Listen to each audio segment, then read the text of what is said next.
Hi hello നമസ്കാരം, ഷാനുവാണ്. ഓരോ ദിവസം കഴിയുന്തോറും ഓരോരോ പുതിയ പുതിയ വാർത്തകൾ വന്നുകൊണ്ടിരിക്കുന്നത് നമ്മളുടെ AMMA സംഘടനയെ കുറിച്ചാട്ടോ പറഞ്ഞുകൊണ്ടിരിക്കുന്നത്. ഇപ്പൊ ലേറ്റസ്റ്റ് ആയിട്ട് അറിഞ്ഞൊരു കാര്യം എന്താണെന്ന് വെച്ചാല്, ഈ അവസരം ചോദിച്ചു പോകുന്ന പെൺകുട്ടികൾക്ക് മാത്രമല്ല, അല്ലെങ്കിൽ അതിൽ അഭിനയിച്ചുകൊണ്ടിരുന്ന നടികൾക്ക് മാത്രമല്ല വിഷയം, ചാൻസ് കിട്ടുമോ എന്ന് ചോദിച്ചു പോയ ആൺകുട്ടികളോട് പോലും അവരൊക്കെ അവരുടെ തനിക്കുണം കാണിച്ചു എന്നുള്ളതാണ്. പലരും മിണ്ടാതിരുന്നിട്ടുണ്ടാവും. ചില ആൺകുട്ടികൾക്ക് ഇതൊക്കെ കേൾക്കുമ്പോഴേ ചിലപ്പോൾ ഒരു പേടി അല്ലെങ്കിൽ ഒരു നാണക്കേടൊക്കെ തോന്നാം. അതുകൊണ്ട് പുറത്ത് പറയാത്തുണ്ടാകാം. ഇപ്പൊ പുറത്ത് പറയാൻ 2-3 കേട്ടപ്പോഴേ ഞെട്ടിത്തിരിച്ചിരിക്കാനേട്ടോ. ഇപ്പൊ ലാസ്റ്റ് ഒരു പയ്യൻ പറഞ്ഞത് എന്താണെന്ന് വെച്ചാല്, അവനെ സംവിധായകൻ രഞ്ജിത്ത് വിളിച്ചുകൊണ്ട് പോയിട്ട് ഒരു റൂമിൽ കടന്നിട്ട് കടക്കുന്ന സമയത്ത് സ്നേഹത്തോടെ പാലേ തേനെന്നൊക്കെ പറഞ്ഞ് കാര്യങ്ങൾ നേടാൻ വേണ്ടിയിട്ട് അവസരം കൊടുക്കാന്നൊക്കെ പറഞ്ഞ് പിറ്റേന്ന് രാവിലെ നേരം വെളുത്തപ്പോൾ രഞ്ജിത്ത് ചോദിച്ചു, നിനക്ക് എത്ര പൈസ വേണ്ടത്? അല്ല രഞ്ജിത്ത് അണ്ണ, ഒരു സംശയം ചോദിച്ചോട്ടെ, നിങ്ങൾക്ക് ഈ ഡീസലും പെട്രോളും പോവല്ലേ? 2012 ബാവുട്ടിയുടെ നാമത്തിൽ സിനിമയുടെ ലൊക്കേഷൻ ഞാൻ രഞ്ജിത്തിനെ കാണുന്നത്. നിനക്ക് ബാംഗ്ലൂരിലേക്ക് വരാൻ പറ്റുമെന്ന് ചോദിച്ചു. പോയപ്പം ഹോട്ടൽ താജ് ഉണ്ട് അവിടെ. ഏകദേശം ഒരു 9 o'clock 10 o'clock ആയിട്ടുണ്ടാവും ഹോട്ടലിൽ എത്താൻ വേണ്ടി പറയുകയും അവിടെ എത്തിയ സമയത്ത് പുള്ളി പറഞ്ഞു, എനിക്ക് നിന്നെ ഒന്ന് നേക്കഡ് ആയിട്ട് കാണണം, നിന്റെ അപ്പൊ ഞാൻ I M A boy, of course നമ്മള് പുള്ളിയിൽ നിന്നും പ്രതീക്ഷിക്കുന്നത് ഇതൊന്നും അല്ലല്ലോ സാർ. ഞാൻ ആവശ്യപ്പെട്ടത് എനിക്ക് സിനിമയിലെ ഒരു അവസരമാണ് സാർ. പറഞ്ഞു, എനിക്ക് നിന്നെ കാണണം, എനിക്ക് മിററിൽ നിന്റെ മിററിൽ എങ്ങനെയാണ് നിന്റെ ഫേസ് ഒന്ന് കാണണം, അതുപോലെ നിന്റെ ശരീരത്തിന്റെ ഇത് കാണണം, സ്ട്രെച്ച് കാണണം എന്ന് പറഞ്ഞിട്ടാണ് പുള്ളി എന്നോട് ഡ്രസ്സ് കഴിക്കാൻ പറഞ്ഞത്. വേറെ എന്റെ കണ്ണിൽ കുറച്ച് കൺമഷി എഴുതാൻ പറഞ്ഞു. അങ്ങനെ എഴുതിയിട്ട് എന്നോട് പുള്ളി സ്ക്രീനിൽ കാണുന്ന പോലെ എന്നോട് കണ്ണാടിയിൽ നോക്കിയിട്ട് പറഞ്ഞു, വളരെ ഭംഗിയുള്ള കണ്ണാണ്. അങ്ങനെ പുള്ളി കുറെ ബട്ടറിങ് എന്നെ പ്രൈസ് ചെയ്യുന്ന പോലെ കുറെ കാര്യങ്ങൾ സംസാരിച്ചു. അദ്ദേഹം എന്നോട് ചെയ്ത കാര്യങ്ങളൊന്നും എനിക്ക് ഇവിടെ ഡിസ്ക്ലോസ് ചെയ്യാൻ പറ്റില്ല. ഞാൻ ലീഗലി ഞാൻ പറയുമ്പോൾ അതിൽ എല്ലാ കാര്യങ്ങളും ഞാൻ റിപ്പോർട്ട് ചെയ്യും. സത്യത്തില് ഇതിലൊരു 60% ഓക്കെയാണ് കേട്ടോ. പല കാര്യങ്ങളും സത്യമാണ്. സിനിമയെ കുറിച്ച് അറിയാവുന്നവർക്കൊക്കെ അറിയാം. ഇതിൽ 60% സത്യമായിരിക്കും കാര്യങ്ങൾ വരുന്നത്. അതുപോലെ തന്നെ ഈ പയ്യൻ പോയിട്ട് നമ്മുടെ ഇടവേള ബാബുവിനോട് പറഞ്ഞപ്പോഴേ ഇടവേള ബാബു ചോദിച്ച കാര്യം എന്താണെന്ന് വെച്ചാല്, അത് ഇടവേള ബാബു അയാളുമായിട്ട് ഞാനിങ്ങനെ ചാറ്റ് ചെയ്തപ്പോൾ ഞാൻ ഈ ഇഷ്യൂ കുറച്ച് അയാളുടെ അടുത്ത് പറഞ്ഞു. അപ്പോൾ പുള്ളി എന്നോട് ചോദിക്കുന്ന, രഞ്ജിത്ത് യൂസ് ചെയ്തോ, എനിക്കൊന്ന് കാണാൻ പറ്റുമെന്നാ, അല്ലാതെ രഞ്ജിത്ത് യൂസ് ചെയ്തോ ഞാൻ നിനക്ക് അതിനുള്ള ഹെൽപ്പ് ചെയ്യാം എന്നൊന്നും അല്ല പുള്ളി പറഞ്ഞു. പുള്ളിക്ക് he wanted to meet me. അത് ആ സമയത്തല്ല, ഇറ്റ് വാസ് ഹാപ്പൻ റീസെന്റ്. ഒരു 9 months മുമ്പാണ് ഈ സംഭവം നടക്കുന്നത്. സമാന 9 months ആകും. അതിന്റെ തെളിവ് എന്റെ കയ്യിലുണ്ട്. അത് എനിക്കിപ്പോ കാണിക്കാൻ പറ്റില്ല. ഞാൻ ഉണ്ട് തെളിവ് എന്റെ കയ്യിലുണ്ട്. ഞാൻ ഇല്ല, നൽകിയിട്ടില്ല. ഞാൻ ഈ രഞ്ജിത്തിനെതിരെ പരാതി നൽകാൻ ഞാൻ ഒരുപാട് 2-3 ദിവസമായിട്ട് പ്ലാൻ ചെയ്തിരുന്നു. അപ്പോൾ അത് വേണോ വേണ്ടേ, പിന്നെ ഞാൻ വിചാരിച്ചു ഞാനിപ്പോൾ ഇത് എന്തിനു വേണ്ടിയിട്ടാണ് മറച്ചു വെക്കുന്നത്, അവിടെ എന്തായാലും ഇത് റിവീൽ ചെയ്യണം. രഞ്ജിത്ത് എന്താ നിന്നോട് പറഞ്ഞേ? അവൻ പറഞ്ഞു എന്റെ ന്യൂഡ് ഫോട്ടോ വേണമെന്ന്. അങ്ങനെ പറഞ്ഞു. ഇപ്പൊ ശരിയാക്കി തരാം, എനിക്കൂടെ അയക്കാനെന്ന്. എന്താ അല്ലേ? അപ്പൊ ഞാൻ പറഞ്ഞ പോലെ, നേരത്തെ പറഞ്ഞ പോലെ ഇവരെല്ലാം ഒറ്റ കാറ്റഗറിയാണ്. പിന്നെ ഇതിനിടയ്ക്ക് ഞാൻ നേരത്തെ പറഞ്ഞ സംഭവം എന്താണെന്ന് വെച്ചാല്, ഈ 60% ഓക്കെയാണെന്ന് പറഞ്ഞ അതിന്റെ കാര്യം എന്താണെന്ന് വെച്ചാല്, അതിൽ കുറച്ച് ആൾക്കാര് ഈ ഒരു ട്രെൻഡ് മുതലെടുത്തിട്ട് ഈ ഒരു അവസരം മുതലെടുത്ത് വരുന്ന ആൾക്കാരുണ്ട്. അങ്ങനെ ഒരാള് പീഡനത്തിന് തന്നെ ആര് പീഡിപ്പിച്ചു എന്നൊക്കെ പറഞ്ഞ് കേസ് കൊടുത്തിട്ട് ആ കേസ് കൊടുക്കുന്ന കാര്യം അറിയാൻ കാത്തിരിക്കാമല്ലോ നമ്മുടെ നാട്ടിലെ മാധ്യമങ്ങൾ. ഓടിച്ചെന്ന് വൈക്കും കൊണ്ട്, ചേച്ചി എങ്ങനെയാണ് പീഡിപ്പിച്ചത്, ചേച്ചിയെ എവിടെയാണ് തൊട്ടത്, ചേച്ചി എവിടെ വെച്ചാണ് തൊട്ട് എന്നൊക്കെ പറഞ്ഞ് ചോദിക്കാൻ ആൾക്കാരുണ്ടല്ലോ. അങ്ങനെ പറഞ്ഞ് ലാസ്റ്റ് ചേച്ചി എന്ത് ചെയ്തു, നമ്മളുടെ 24-ന്റെ ആണെന്ന് തോന്നുന്നു, അതോ റിപ്പോർട്ടറിന്റെ ആണെന്ന് അറിയില്ല. എന്തായാലും ഒരു ചാനലിന്റെ അന്തിച്ചർച്ചയിൽ വന്നു, നമ്മുടെ ഈ രാത്രി ചർച്ച ഉണ്ടാവുമല്ലോ, അതിൽ വന്ന് ഇങ്ങനെ ഇരുന്നു കേട്ടോ. അപ്പോഴേ അവതാരക പറയുന്നുണ്ട്, അതായത് താങ്കള് ഈ ഒരു താങ്കൾ ഇങ്ങനെ ഒരു കേസ് കൊടുത്തത് കൊണ്ട് താങ്കളുടെ മുഖം കാണിക്കാൻ നമ്മൾക്ക് നിർവാഹമൊന്നുമില്ല. അതുകൊണ്ട് താങ്കൾ തൽക്കാലം മീമി, പണ്ട് നമ്മൾ ഈ മീനൊക്കെ പറഞ്ഞൊരു പേര് മീമി വേണമെന്നൊക്കെ പറയും, കൊച്ചു കുഞ്ഞുങ്ങൾ. അതുപോലെ എന്തായാലും ആയിക്കോട്ടെ.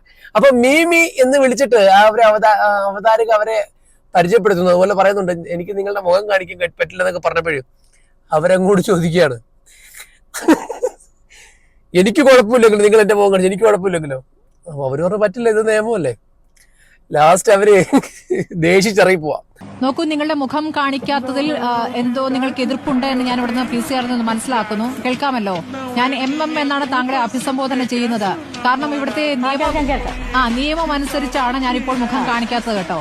ഇപ്പോഴത്തെ നിയമം അനുസരിച്ച് താങ്കൾ പരാതി നൽകി കഴിഞ്ഞിരിക്കുകയാണ്, ലൈംഗികാരോപണമാണ്. അപ്പോൾ എനിക്കതിൽ പ്രശ്നമില്ലെങ്കിലോ? അല്ല, അത് നിയമവ്യവസ്ഥ എനിക്കതിൽ പ്രശ്നമില്ലെങ്കിലോ? അല്ല, അത് പറഞ്ഞിട്ട് കാര്യമില്ല. കോടതിയിൽ അത് പറയേണ്ടി വരും. അതാണ് പ്രശ്നം. ഇപ്പോ നമ്മുടെ നിയമവ്യവസ്ഥ അനുസരിച്ചുകൊണ്ടാണ്. താങ്കൾക്ക് ആ ധൈര്യമുണ്ട് എന്നുള്ള കാര്യം സമ്മതിക്കുന്നു. എനിക്ക് my time is very important. അപ്പൊ ആ ബ്ലറായിട്ട് കാണിച്ചിരിക്കുന്ന കാര്യത്തിൽ കുറച്ച് കാര്യമൊക്കെ കാണാം. അതായത് എത്രത്തോളം ലിപ്സ്റ്റിക്കും പുട്ടിയൊക്കെ ഇട്ടിട്ടാണ് അവർ വന്നിരിക്കുന്നത്, വാർത്തച്ചാലല്ലേ.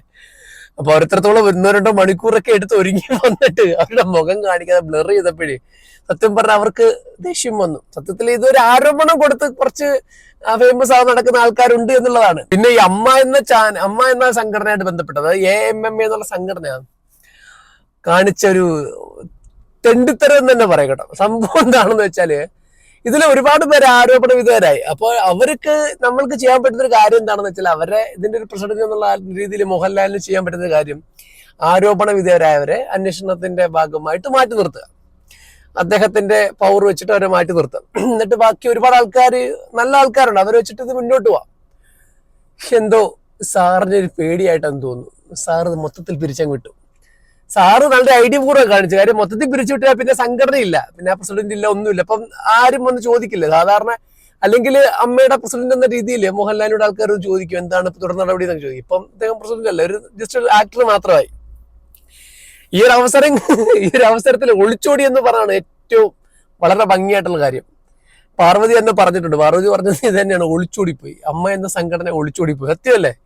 ഒരു ചെറിയൊരു കാര്യം, ഇതുപോലെ ചെറിയൊരു വിഷയം വന്നപ്പോഴേ, അല്ലെങ്കിൽ ഒരു ആരോപണം മാത്രമാണ്, തെളിവില്ല, ഒന്നുമില്ല. എനിക്ക് തോന്നുന്നു പലപ്പോഴും ഈ ആരോപണം ഉന്നയിച്ച പല നടിമാരും തെളിവ് എന്തെന്ന് വെച്ചപ്പോ കാണിച്ചിരിക്കുന്ന തെളിവ് ഇതാണ്. തെളിവുകൾ എന്ന് വെച്ചാൽ നമ്മൾ സ്ത്രീകൾ തന്നെ പറയുന്നത് തന്നെയാണ് തെളിവ്, ഏറ്റവും വലിയ തെളിവ്. അത് അവർ ചെയ്തില്ല എന്ന് അത് തെളിയിക്കേണ്ടത് അവരുടെ ചുമതല. രേഖ ഇതാണ് തെളിവ് കാണിച്ചിരിക്കുന്നത്. മീനു മുനീർ തന്നെ പറഞ്ഞിരിക്കുന്ന കാര്യം എന്ന് പറഞ്ഞാൽ ഞാൻ പറയാനുള്ളത് പറഞ്ഞു. ഓക്കെ, ഇനി അന്വേഷിക്കേണ്ടത് കണ്ടുപിടിക്കേണ്ടത് പോലീസിന്റെ ചുമതലയാണെന്ന്. എങ്ങനെ ഇരിക്കുന്നു? ഈ കേസൊക്കെ തള്ളിപ്പോതേ ഉള്ളൂ കൂടുതലും. കാര്യം ഇത് തെളിവും കാര്യങ്ങളൊന്നും ഇല്ല. ഇപ്പൊ രണ്ടുപേരും, ഇപ്പൊ സിദ്ദീഖിന്റെ വാർത്ത പറഞ്ഞിരിക്കുന്നത് രണ്ടുപേരും ഒരു ഹോട്ടലുണ്ടെന്നാണ്. ഇപ്പൊ നാളെ സിദ്ദീഖിന്റെ വക്കീൽ എന്നിട്ട് പറയാണ് ഇപ്പൊ അവർക്ക് ഹോട്ടലിൽ റൂം എടുത്തൂടെ, നമ്മളുടെ നിയമം അനുസരിച്ചിട്ട് ഹോട്ടലിൽ റൂം എടുത്തൂടെ. ഇത് മാത്രമല്ല, ഇതിനകത്ത് കൂടുതലും മീനു മുനീറിന്റെ വാക്ക് ശരിയാണെന്നുണ്ടെങ്കിൽ ഈ സെക്ഷനായിട്ടൊന്നും നടന്നിട്ടൊന്നുമില്ല. എല്ലാം കൂടുതലും കഥകിൽ തട്ടക്കവും അങ്ങോട്ടും ഇങ്ങോട്ടും തൊട്ടലൊക്കെ ഉള്ളു. അപ്പൊ അതൊന്നും തെളിയിക്കാനൊക്കെ വലിയ ബുദ്ധിമുട്ടുള്ള കാര്യമാണെന്നാണ് എന്റെ ഒരു ഭാഷ്യം കേട്ടോ. ബാക്കി നമുക്ക് നോക്കാൻ എന്താവുന്നു. അപ്പോഴേ ഈ ഒരു വിഷയം തെളിയിക്കാൻ കുറച്ച് ടൈം എടുക്കും. അപ്പൊ അതുവരെയെങ്കിലും ഈ ഒരു സംഘടന നിലനിൽക്കണമായിരുന്നു. ഇപ്പൊ അവർ പറഞ്ഞിരിക്കുന്നത് സംഘടന മൊത്തത്തിൽ പിന്നെ പിരിച്ചു വിട്ടിട്ടില്ലെന്നൊക്കെ പറയുന്നുണ്ടെങ്കിലും ഇതിന്റെ ഔദ്യോഗികപരമായിട്ട് അവരെല്ലാരും പോയിട്ടോ. പ്രസിഡന്റ് ഒക്കെ മാറിയിട്ടുണ്ട്. സത്യത്തിൽ നാണം കെട്ട് പരിപാടിയായി പോയി. കാര്യം ഒരു ഒളിച്ചോട്ടമായി പോയി. ഇത്രയും വലിയൊരു ആരോപണങ്ങൾ വരുമ്പോൾ അതിന് നേരിട്ട് കാണിക്കേണ്ട ഒരു സന്ദർഭത്തില് അതിൽ നിന്നും ഒളിച്ചോടി പോവുക എന്നൊക്കെ പറഞ്ഞാൽ വളരെ വളരെ വളരെ ദൗർഭാഗ്യകരമായി പോയി. അത് മാത്രമല്ല, ഇത്രയൊക്കെ ഉള്ളോ നമ്മുടെ നാട്ടിലെ നടന്മാരെന്നുള്ള കാര്യമാണ്. നമ്മൾ ഇത്രത്തോളം ഒരുപാട് ആരാധിച്ചിട്ടുള്ള, കൈയടിച്ചിട്ടുള്ള നടന്മാരൊക്കെ ഇത്രയൊക്കെ ഉള്ളൂ കേട്ടോ. എന്താല്ലേ. പക്ഷെ പിന്നെ അവർ പറയുന്നുണ്ടായിരുന്നു ഇതിന്റെ സ്ഥാനങ്ങൾ ഏറ്റെടുക്കാൻ വരുന്ന ആരെടുക്കാൻ പോകുന്ന അവർക്ക് ഇതിൽ ആരോപണങ്ങൾ ഉണ്ടാവുകയാണ്, അതുകൊണ്ട് ആരും ഏറ്റെടുക്കാൻ വരുന്നില്ലെന്ന്. അപ്പം നിങ്ങളുടെ ഉള്ളില് നിങ്ങൾ നല്ലവരെന്ന് കരുതുന്ന ആരും ഇല്ലേ? എന്നിട്ട് ഈ ആരോപണങ്ങൾ വരില്ലെന്ന് ഉറപ്പുള്ള ഒരാൾ പോലും അമ്മയിലില്ല എന്നുള്ളതാണോ സംഭവം? അറിയില്ല. പുറത്തുനിന്ന വാർത്ത ശരിയാണെന്നുണ്ടെങ്കിൽ, അതായത് ചെറുക്കൻ പറഞ്ഞ കാര്യം ശരിയാണെന്നുണ്ടെങ്കിൽ, രഞ്ജിത്ത് എടുത്ത ഫോട്ടോസൊക്കെ ലൈവായിട്ട് അയച്ചു കൊടുത്തിരുന്നത് സിനിമ നടി രേവതിക്കാണെന്നാണ് ഇപ്പൊ പുതിയ വരുന്ന വാർത്ത കേട്ടോ. അതെ, അത് എന്നെ ആക്ച്വലി രഞ്ജിത്ത് ഈ ഒരു റൂമിലുള്ള സമയത്ത് എന്നോട് ഡ്രസ്സ് ന്യൂഡായിട്ട് നിൽക്കാൻ പറഞ്ഞ സമയത്ത് രഞ്ജിത്ത് ഒരു നടിയുമായിട്ട് സംസാരിച്ചുകൊണ്ടിരിക്കുകയാണ്. ആ നടിയുടെ പേര് ഞാൻ വെളിപ്പെടുത്തിയിട്ടുണ്ട്, മാതൃഭൂമി ന്യൂസിൽ ഞാൻ വെളിപ്പെടുത്തിയിട്ടുണ്ട്. അവരുടെ പേര് രേവതിയാണ്, നടി രേവതിയായിരുന്നു. കറക്റ്റ് അപ്ഡേറ്റ് ഒന്നും ഇല്ല. പയ്യനും പറഞ്ഞ രഞ്ജിത്ത് പറഞ്ഞു എന്നുള്ളൂ, അല്ലാതെ കണ്ടിട്ടില്ല രേവതിക്ക് അയച്ചിരുന്നത്. പക്ഷെ അങ്ങനെയൊക്കെ എന്തെങ്കിലും സത്യമുണ്ടെന്നുണ്ടെങ്കിൽ ഇത് കറങ്ങി തിരിഞ്ഞ് WCCയിലേക്ക് എത്താനുള്ള ദൂരമൊന്നും വലിയ ദൂരമൊന്നും ഇല്ല, പെട്ടെന്ന് തന്നെ അത് എത്താൻ പറ്റും. എന്തായാലും ഈ വാർത്തകളൊക്കെ കണ്ട് സത്യം പറഞ്ഞാൽ ഇപ്പോൾ TV തുറക്കാനും അല്ലെങ്കിൽ സോഷ്യൽ മീഡിയ തുറക്കാനൊക്കെ പേടിയാണ്. കുട്ടികളുടെ മുമ്പിലും ഫാമിലിയുടെ മുമ്പിലൊക്കെ വെച്ചിട്ട് ഇത് തുറക്കാൻ തന്നെ നാണക്കേടാണ്. ഫസ്റ്റ് വരുന്ന വാർത്ത ഇന്ന നടൻ പീഡിപ്പിച്ചു, ഇന്ന നടി പീഡിപ്പിച്ചു, ഇതേ ഉള്ളൂ, വേറെ ഒന്നും പറയാനില്ല. മലയാള സിനിമയെ കുറിച്ച് നമ്മൾ കുറച്ച് നാളുകൾക്ക് മുമ്പ് വരെ കഴിഞ്ഞ വർഷത്തെ ഏറ്റവും വലിയ സിനിമകളിൽ ഇറങ്ങിയ ഒരു ഇൻഡസ്ട്രി എന്നുള്ള രീതിയിലേക്കാണ് നമ്മളുടെ മലയാള സിനിമ കണ്ടുകൊണ്ടിരുന്നത്. അതിൽ ഇപ്പോഴും അത് പീഡനം നടത്തിയവർ ഒരു തരം, പീഡനം നടത്താത്തവർ, അങ്ങനെ 2 തരമായിട്ട് ഇപ്പൊ തിരിച്ചിട്ടാണ് മലയാള സിനിമ കണ്ടുകൊണ്ടിരിക്കുന്നത് കേട്ടോ. എന്തായാലും കേസൊക്കെ തുടങ്ങിയിട്ടുണ്ട്. ജയസൂര്യ അമേരിക്കയിലാണ്, അദ്ദേഹം അവിടെ നിന്ന് വരുന്ന ലക്ഷണമൊന്നും കാണുന്നില്ല. നാട്ടിലെത്തിയാലപ്പോൾ അറസ്റ്റ് ചെയ്താണെന്ന് പറഞ്ഞിരിക്കുന്നത്. കാര്യം ജാമ്യമില്ലാത്ത വകുപ്പല്ലേ, നാട്ടിലെത്തി അറസ്റ്റ് ചെയ്തില്ല പറ്റും. അതുപോലെ തന്നെ നമ്മുടെ പ്രിയപ്പെട്ട നടൻ മുകേഷ് MLA-ക്കെതിരെയുള്ള മുറവിളികളും തുടങ്ങിയിട്ടുണ്ട് കേട്ടോ. എന്തായി തീരുമാനം, ഇടതുപക്ഷം അദ്ദേഹത്തെ സംരക്ഷിച്ച് നിർത്തുന്നുണ്ട്. പിന്നെ ഇടതുപക്ഷം തന്റെ കൂടുള്ളവരെ അങ്ങനെ പെട്ടെന്നൊന്നും തള്ളി പറഞ്ഞിട്ടില്ല. പിന്നെ തള്ളി പറഞ്ഞാൽ ഹത്തമായിരിക്കും. അതുകൊണ്ട് മുകേഷിന് കുറച്ചുകൂടെയൊക്കെ തട്ടിയും പിടിച്ചൊക്കെ നിൽക്കാൻ പറ്റുമെന്ന് തോന്നുന്നു. എന്തായാലും ഇത്രയൊക്കെയാണ് നമ്മുടെ ഹേമ റിപ്പോർട്ടുമായി ബന്ധപ്പെട്ട് ഇന്നലെ വരെയുള്ള കാര്യങ്ങൾ കേട്ടോ. നാളെ ഇനി പുതിയ താരം ആരാണെന്നൊന്നും അറിയില്ല. എന്തായാലും കാത്തിരിക്കാം, എന്തെങ്കിലുമൊക്കെ വരും, വരാതിരിക്കില്ല. പുതിയൊരു വീഡിയോ ആയിട്ട് വീണ്ടും കാണാൻ. അതുവരേക്കും ഗുഡ് ബൈ.